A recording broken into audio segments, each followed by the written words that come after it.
જય સ્વામિનારાયણ વિદ્યાર્થી મિત્રો, હું ધર્મેશ સર શ્રી સ્વામિનારાયણ સેકન્ડરી અને હાયર સેકન્ડરી સ્કૂલમાં આપ સૌનું હાર્દિક સ્વાગત કરું છું.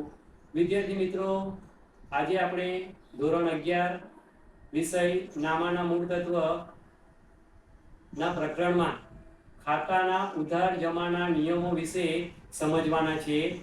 તો વિદ્યાર્થી મિત્રો, ધોરણ 10 ની અંદર તમે વિજ્ઞાન વિષય શીખીને આવ્યા છો. તો આ વિજ્ઞાન વિષયની અંદર તમે પ્રયોગ પણ કરતા શીખ્યા છો. તો આ પ્રયોગ કરતી વખતે તમને એના નિયમો અને સિદ્ધાંતોનું સંપૂર્ણ અને સચોટ જ્ઞાન હોવું જોઈએ. જો વિદ્યાર્થી મિત્રો તમે આ વિજ્ઞાનના પ્રયોગ સફળતાપૂર્વક કરવા માંગતા હો તો તેનો નિયમો અને સિદ્ધાંતોનું જ્ઞાન હોય તો તમે તે પ્રયોગ પરિપૂર્ણતાથી પૂર્ણ કરી શકો છો. તો તેવી જ રીતે વિદ્યાર્થી મિત્રો, આપણે હિસાબો લખતી વખતે હિસાબોના જે નિયમો અને સિદ્ધાંતો છે એ નિયમો અને સિદ્ધાંતોનું આપણી પાસે સંપૂર્ણ જ્ઞાન હોય તો જ આપણે હિસાબો સાચા લખી શકીએ. તો વિદ્યાર્થી મિત્રો, આજે આપણે ખાતાના ઉધાર જમાના નિયમો જે છે તે વિશે સમજવાના છીએ. તો તમે 11 કોમર્સની અંદર અભ્યાસ કરવા માટે તમે દાખલ થયા તો સંપૂર્ણ નામાના મૂળ તત્વનો વિષયનો આધાર એ આ 3 નિયમો ઉપર આધારિત છે. જો તમે આ 3 નિયમોનું સંપૂર્ણ માર્ગદર્શન તમારી પાસે આવી જશે અને વ્યવહારોની અંદર તમને એ નિયમોનો ઉપયોગ કરતા આવડશે તો તમે સમજી લો કે તમારું આખું એકાઉન્ટ તમને પરફેક્ટ આવડી જશે. તો વ્યવહારોની અંદર આ 3 નિયમોનો ઉપયોગ કેવી રીતે કરવો તેના માટે આપણે એક કાલ્પનિક ઉદાહરણ અને દ્રષ્ટાંત દ્વારા સમજવાનો પ્રયત્ન કરીશું. તો સૌપ્રથમ વિદ્યાર્થી મિત્રો, આ 3 નિયમો કયા છે ખાતાના એ હું તમને અત્યારે જણાવી રહ્યો છું. તો વિદ્યાર્થીઓ, પહેલો નિયમ છે વ્યક્તિના ખાતાનો નિયમ. તો વ્યક્તિના ખાતાનો નિયમ છે વિદ્યાર્થી મિત્રો, લાભ લેનાર ખાતે ઉધાર તે લાભ આપનાર ખાતે જમા. ત્યારબાદ આગળ વધીશું વિદ્યાર્થીઓ. બીજો નિયમ સૌથી અગત્યનો અને મહત્વનો આવે છે માલ મિલકત ખાતાનો નિયમ. તો માલ મિલકત આવે તો ઉધાર અને ધંધામાંથી માલ મિલકત જાય તો જમા. ટૂંકમાં આપણે સરળતાથી યાદ રાખવું હોય તો આવે તો ઉધાર અને જાય તો જમા. તો આ બીજો નિયમ છે માલ મિલકત ખાતાનો નિયમ. વિદ્યાર્થી મિત્રો, ત્રીજો નિયમ જે છે એ છે ઉપજ ખર્ચ ખાતા માટેનો નિયમ. તો ઉપજ ખર્ચ ખાતા માટેનો નિયમ છે ખર્ચ કે નુકસાન થાય તો ઉધાર કરીશું. ફરીથી રિપીટ કરું છું વિદ્યાર્થી મિત્રો, ધંધામાં ખર્ચ કે નુકસાન થાય તો ઉધાર કરીશું અને આવક કે ઉપજ થાય તો આપણે જમા કરીશું. ચાલો વિદ્યાર્થીઓ, હવે આપણે એક કાલ્પનિક અને ઉદાહરણ દ્વારા સમજીશું, એક દ્રષ્ટાંત દ્વારા, જેથી વિદ્યાર્થીઓ તમે સરળતાથી આ 3 નિયમો સહેલાઈથી સમજી શકો. તો વિદ્યાર્થીઓ, આપણે સમજીએ કે આપણે દરેક વિદ્યાર્થીઓને અત્યારે તમને ખ્યાલ હોય તે મુજબ તારક મહેતા કા ઉલ્ટા ચશ્મા દરેક બાળકોની આ ફેવરેટ સિરિયલ છે. તો એની અંદર ગડા ઇલેક્ટ્રોનિક્સ નામની દુકાન છે. તો આ ગડા ઇલેક્ટ્રોનિક્સ દુકાન એ આપણે એમ સમજીએ કે આ ગડા ઇલેક્ટ્રોનિક્સની દુકાન આપણી છે અને આપણા ધંધાની અંદર વિદ્યાર્થી મિત્રો બધા વ્યવહારો થાય છે, અલગ અલગ પ્રકારના ખરીદીના, વેચાણના, માલ વેચાણના, આવા ઘણા બધા વ્યવહારો થતા હોય છે. તો આ બધા વ્યવહારોની આ ખાતાના નિયમ ઉપર કયા પ્રકારથી અસર થશે તો આપણે એક કાલ્પનિક ઉદાહરણ દ્વારા સમજીશું. તો વિદ્યાર્થીઓ, પહેલો નિયમ છે વ્યક્તિના ખાતાનો નિયમ. તો લાભ લેનાર ખાતે ઉધાર. તો વિદ્યાર્થીઓ, ગડા ઇલેક્ટ્રોનિક્સ કંપનીએ 5000 રૂપિયા બેંકમાં રોકડા ભર્યા.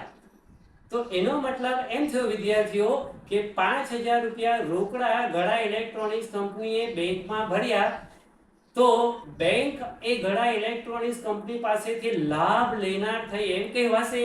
તમને ખ્યાલ આવી ગયો છે દરેક બાળકોને? કારણ શું કે આપણે ગડા ઇલેક્ટ્રોનિક્સ કંપનીના માલિક છીએ અને આપણે ધંધો કરીએ છીએ અને આપણા ધંધાની અંદર આ પ્રકારના વ્યવહારો થાય છે. તો આપણે આપણી દ્રષ્ટિથી વિચારવાનું છે અને આપણા ચોપડામાં આપણે નોંધ કરી રહ્યા છીએ. તો ગડા ઇલેક્ટ્રોનિક્સ કંપનીએ 5000 રૂપિયા બેંક ઓફ બરોડામાં ભર્યા તો એનો મતલબ એમ થયો કે બેંક ઓફ બરોડા શું થઈ? લાભ લેનાર. તો લાભ લેનાર થઈ એટલે આપણે બેંક ઓફ બરોડા ખાતે આપણે બેંક ખાતે શું કરીશું વિદ્યાર્થી મિત્રો? ઉધાર કરીશું. તમને દરેક વિદ્યાર્થીઓને આ બાબતે ખ્યાલ આવી ગયો હશે. ચાલો આગળ વધીએ. તો વિદ્યાર્થી મિત્રો લાભ આપનાર ખાતે જમા. તો તમને ખ્યાલ છે તે મુજબ રિલાયન્સ કંપની પાસેથી ગડા ઇલેક્ટ્રોનિક્સ કંપનીએ 5 લાખ રૂપિયાના ટીવી, ફ્રીજ અને વોશિંગ મશીન ખરીદ્યા. તો વિદ્યાર્થીઓ અહીંયા તમે જોશો તો રિલાયન્સ કંપનીએ માલ વેચ્યો છે કોને? ગડા ઇલેક્ટ્રોનિક્સ કંપનીને. તો રિલાયન્સ કંપની અહીંયા કોણ થઈ? લાભ આપનાર. કારણ કે લાભ આપનાર વ્યક્તિ છે રિલાયન્સ કંપની અને ખરીદનાર કંપની છે ગડા ઇલેક્ટ્રોનિક્સ.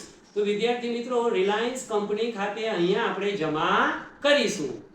બીજો નિયમ છે માલ મિલકત ખાતાનો નિયમ. તો માલ મિલકત કે રોકડ આવે તો ઉધાર અને માલ મિલકત કે રોકડ જાય તો જમા. તો આપણે ઉદાહરણ દ્વારા સમજીશું વિદ્યાર્થીઓ કે ગડા ઇલેક્ટ્રોનિક્સ કંપનીએ એલજી કંપની પાસેથી 3 લાખની કિંમતના ટીવી, ફ્રીજ અને વોશિંગ મશીન ખરીદ્યા. તો અહીંયા તમે વિદ્યાર્થીઓ જોશો તો ગડા ઇલેક્ટ્રોનિક્સ કંપનીએ એલજી કંપની પાસેથી મિલકત ખરીદી છે ટીવી, ફ્રીજ અને વોશિંગ મશીનની 3 લાખ રૂપિયાની. તો ગડા ઇલેક્ટ્રોનિક્સ કંપનીમાં ટીવી, ફ્રીજ અને વોશિંગ મશીન નો એ વેપાર કરે છે એટલે એના માટે એનો માલ સામાન ગણાશે વિદ્યાર્થીઓ. અને લાભ આપનાર વ્યક્તિ કોણ છે? અહીંયા એલજી કંપની. પરંતુ વિદ્યાર્થીઓ ગડા ઇલેક્ટ્રોનિક્સ કંપનીએ માલ ખરીદ્યો છે ટીવી, ફ્રીજ અને વોશિંગ મશીન. તો એના માટે મિલકત ગણાશે. તો મિલકત ધંધાની અંદર શું થાય છે વિદ્યાર્થીઓ? આવે છે. તો મિલકત આવે તો આપણે શું કરીએ છીએ? ઉધાર. તો અહીંયા આપણે ટીવી, ફ્રીજ અને વોશિંગ મશીન ખાતે ઉધાર દર્શાવીશું. તો વિદ્યાર્થી મિત્રો બીજો નિયમ છે માલ મિલકત કે રોકડ જાય તો જમા. તો અહીંયા આપણે જોઈએ તો દરેક વિદ્યાર્થીઓને ખ્યાલ છે તે મુજબ ઉદાહરણ લઈશું કે બબીતાને રૂપિયા 1 લાખનો ટીવી, ફ્રીજ અને વોશિંગ મશીન વેચ્યા. બરાબર છે. તો તમે જોશો તે મુજબ ગડા ઇલેક્ટ્રોનિક્સ કંપનીએ ટીવી, ફ્રીજ અને વોશિંગ મશીન બબીતાને વેચ્યા. તો ગડા ઇલેક્ટ્રોનિક્સ કંપનીમાંથી મિલકત શું થાય છે? જાય છે. તો મિલકત જાય તો આપણે અહીંયા શું કરીશું? જમા. તો અહીંયા ટીવી, ફ્રીજ અને વોશિંગ મશીન ખાતે આપણે શું કરીશું? જમા કરીશું. ત્રીજો નિયમ છે ઉપજ ખર્ચ ખાતાનો નિયમ.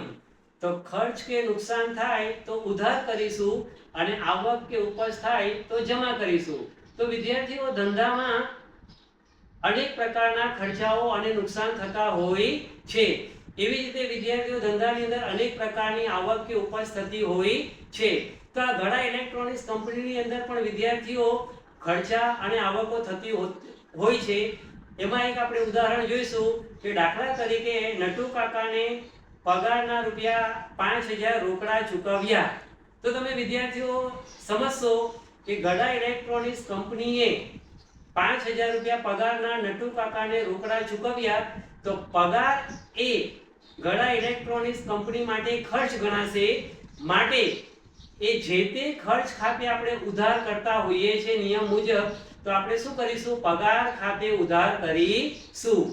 તો દરેક વિદ્યાર્થીઓને ખ્યાલ આવ્યો હશે કે ધંધાની અંદર કોઈ પણ ખર્ચ કે નુકસાન થતું હોય તે ખર્ચ કે નુકસાન ખાતે આપણે ઉધાર કરતા હોઈએ છીએ. એવી જ રીતે આવક કે ઉપજ ખાતે જમા. તો વિદ્યાર્થીઓ ગડા ઇલેક્ટ્રોનિક્સ કંપનીના માલિક જેઠાલાલે અલગ અલગ પ્રકારે પોતાની મૂડીનું રોકાણ કર્યું હોય છે.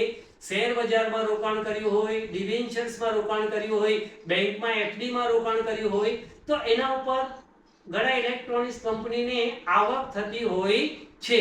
તો આવક થતી હોય છે તો એનું એક દ્રષ્ટાંત આપણે જોઈએ કે ગડા ઇલેક્ટ્રોનિક્સ કંપનીએ શેર ખરીદ્યા અને શેર ઉપર કંપનીને ડિવિડન્ડ સ્વરૂપે 5000 રૂપિયાની આવક થઈ. તો વિદ્યાર્થી મિત્રો અહીંયા તમે જોશો કે 5000 રૂપિયાની આવક થઈ ગડા ઇલેક્ટ્રોનિક્સ કંપનીને. તો આવક કે ઉપજ ખાતે આપણે શું કરીશું? જમા. તો અહીંયા ડિવિડન્ડ સ્વરૂપે આવક થશે માટે આપણે આવક ખાતે જમા કરીશું. વિદ્યાર્થી મિત્રો તમે બધા જાણો છો તે મુજબ આપણે આ ખાતાના ઉધાર જમાના ત્રણે ત્રણ નિયમો એક ઉદાહરણ દ્વારા આપણે સમજ્યા. આના ઘણા બધા ઉદાહરણો અને દ્રષ્ટાંતો દ્વારા આપણે સમજી શકીએ છીએ. તો તમે પણ આ ઉદાહરણો, બીજા ઉદાહરણો વિચાર કરશો અને સમજવા માટેનો પ્રયત્ન કરશો. આભાર.